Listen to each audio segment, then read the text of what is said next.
An article from the Peterborough Examiner called In the Inferno's Aftermath says that on the inside of the walls of all the buildings may be found large patches of fused brickwork. The melted brick ran down the face of the wall and out upon the floor like molasses. Today we're looking at an object that's kind of sad part of Peterborough's history. It's a surviving remnant of the Quaker Oats fire from 1916 on the 11th of December. 24 people lost their lives in the fire. It was such a devastating fire, and people from that time, they could see the smoke from across the city. In fact, the fire was so intense. A lot of people think it was a conspiracy because it was during wartime, 1916, the height of the First World War. A lot of people thought the Germans came in and blew it up because they were producing foods for the troops.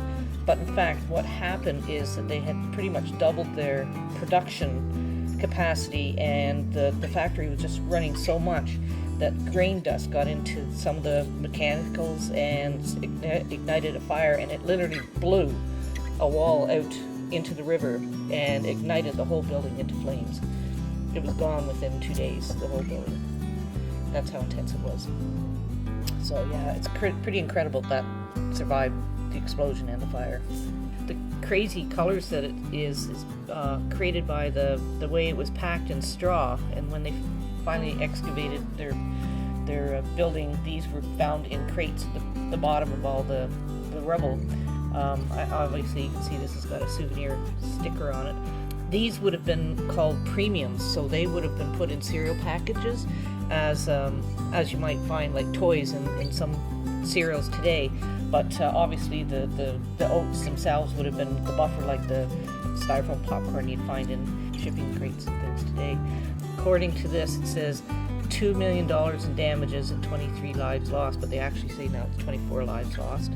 And you can see that it was made by the Stanley Pottery in England. And just a little trivia, the Quaker man, they thought his name when he became the logo was William Penn, but in fact his name is Larry.